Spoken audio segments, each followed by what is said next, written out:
Bonjour et bienvenue sur la chaîne de Redstone Consulting. Je suis Nicolas Vernaz et aujourd'hui je vais vous parler de mon ressenti par rapport à l'absence totale du numérique dans les médias, dans les débats.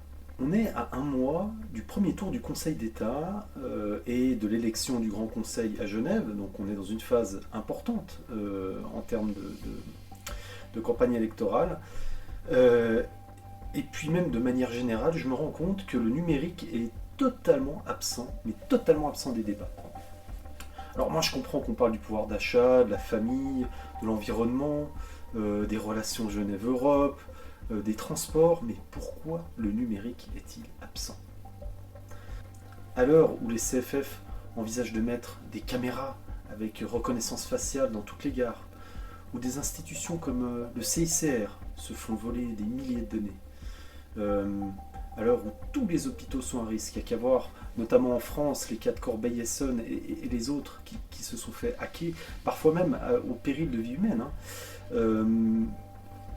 Les communes comme Rolle, Montreux, pour ne citer qu'elles, qui ont été la cible d'attaques d'envergure, à l'heure où on parle un petit peu de chat GPT, une intelligence artificielle qui permet entre autres aux étudiants de tricher un peu plus facilement à des examens, où des écoles imposent, certaines écoles imposent l'utilisation de la tablette, à une heure où le cyberharcèlement pousse des enfants au suicide. Je me dis, est-ce qu'on peut vraiment se passer de discuter du numérique? Vraiment. Alors on assiste ce que j'appelle le solutionnisme technologique. Je vous conseille d'ailleurs un très bon livre sur le sujet de Evgeny Morozov. En gros, pour moi, on fait du solutionnisme technologique de masse. En gros, si on peut le faire techniquement, alors on le fait. Et puis on se posera les questions stratégiques demain. C'est un peu ce qui se passe. Mais moi, je vous l'affirme, demain, en fait, c'est déjà trop tard. Et je peux même en fait dire qu'il est déjà presque trop tard. Parce que comme ces débats n'ont pas lieu, on prend un retard décisif, même dans cette double campagne à Genève. Et on peut presque même dire triple, puisqu'il y a les fédérales juste derrière. Alors, je vais tenter de vous éclairer, de vous donner des clés pour mieux appréhender ce qui se passe. Déjà, parlons de peut-être souveraineté numérique. Vous ne le savez peut-être pas, mais quand on parle d'une antenne 5G, c'est majoritairement du Huawei, ces antennes.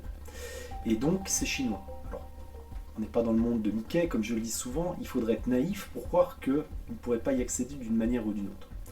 Maintenant, parlons, je ne sais pas, de votre système d'exploitation. Microsoft, pratiquement tout le monde utilise ça. Ou Google, Eh bien, je vous parle des lois américaines de surveillance, le Cloud Act, la loi FISA, qui leur permet finalement d'espionner à peu près ceux qu'ils veulent partout dans le monde, légalement.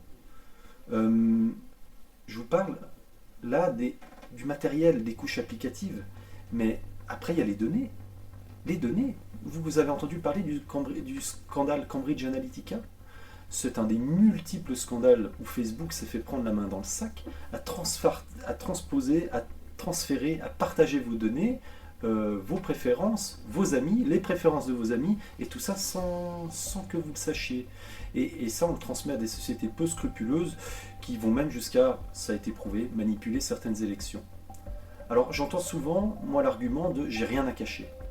Mais quid à ce moment-là de votre enfant qui n'aura pas cet emploi, pas maintenant, mais dans 10 ans, parce qu'aujourd'hui, il prend des photos de lui en train de boire de l'alcool et le publie sur les réseaux sociaux. Quid de cette assurance que vous n'aurez pas, parce qu'on s'appuiera, et on s'appuie déjà sur des croisements de données de santé et vos achats, et puis on va prouver que vous n'êtes pas solvable ou que vous n'êtes pas en bonne santé, donc vous n'aurez pas cette assurance. Quid aussi de l'école de demain?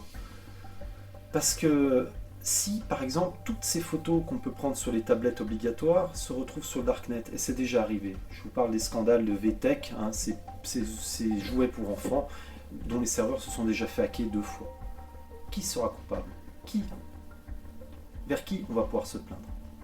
Alors, le problème, il est là. On utilise des outils hyper sophistiqués, des puissances de calcul sans précédent, incroyables, sans se soucier de ce qu'il y a dessous.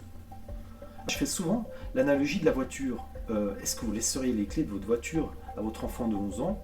Non, bien sûr que non. ce sera plus tard. Et quand il aura passé un permis, il aura appris à conduire. Autre exemple, est-ce que vous monteriez dans un avion si vous saviez que le pilote il n'a pas fait des centaines d'heures d'entraînement et des cours pour apprendre finalement le moindre aspect de son avion, le moindre bouton? Non, sûrement pas. Vous y allez parce que vous savez que les pilotes sont surentraînés, ils connaissent le moindre rouage de leur appareil. Et pourtant, vous allez donner à votre enfant une tablette, un téléphone, à 11 ans, parfois moins, sans vous douter de ce qui peut advenir maintenant, ou peut-être dans 10 ans, ou plus tard, hein, quand il cherchera un emploi, quand il souscrira à une assurance ou un crédit. Ça, on ne se pose pas la question. Et puis, on laisse nos gouvernements respectifs partir dans le tout numérique sans se soucier des risques actuels ou futurs.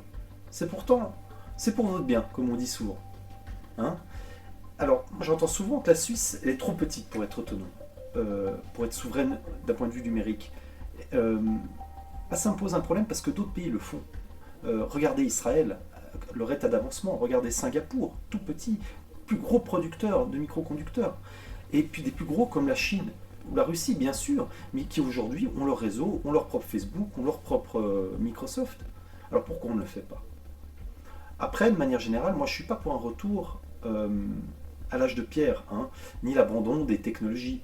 Mais au moins, ça devrait être débattu. Ça devrait être débattu. Alors, pourquoi nos enseignants, par exemple, ne sont pas formés pour utiliser les outils digitaux? Et quand je dis formés, ça veut dire qu'ils apprennent ce qui se passe avec l'informatique qu'il y a dessous et les données. Et pas juste apprendre à cliquer pour maîtriser un outil. Hein? La question d'indépendance et de souveraineté numérique devrait être un enjeu national. Alors, pourquoi aujourd'hui nos enfants ne reçoivent pas non plus une base en informatique, la base? Qu'est-ce qui fait marcher mon ordinateur? Qu'est-ce qui fait marcher mon téléphone? Eh bien, ce sont des microconducteurs, ce sont des chipsets, des puces. Et puis, quand on les met dans un cloud, le cloud n'est que l'ordinateur de quelqu'un d'autre. Alors, pourquoi nos enfants ne reçoivent pas donc une base en informatique équivalente au français ou aux mathématiques?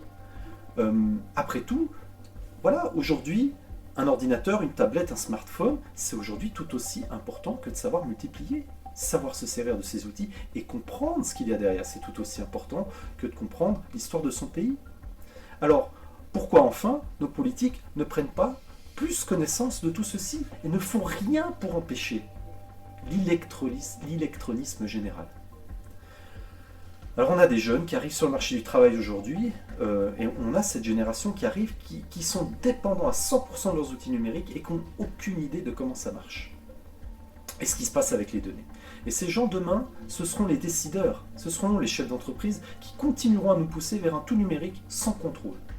Dans tous les cas, moi ce que je dis, c'est qu'on devrait débattre de tout ceci. Cet enjeu-là devrait être au cœur des discussions, avec les autres sujets dont j'ai parlé qui sont tout aussi importants. Mais en tout cas, à mon sens, c'est un thème majeur de notre société. Alors voilà, je pose juste la question, pourquoi on ne débat pas plus, pourquoi on n'entend pas plus parler du numérique? Si vous avez aimé cette vidéo, ce nouveau format un peu plus explicatif, j'en referai d'autres sur d'autres sujets. Je vous laisse laisser un petit pouce en l'air, liker la vidéo, donc vous inscrire à la chaîne, et je vous dis à tout bientôt pour de nouvelles vidéos.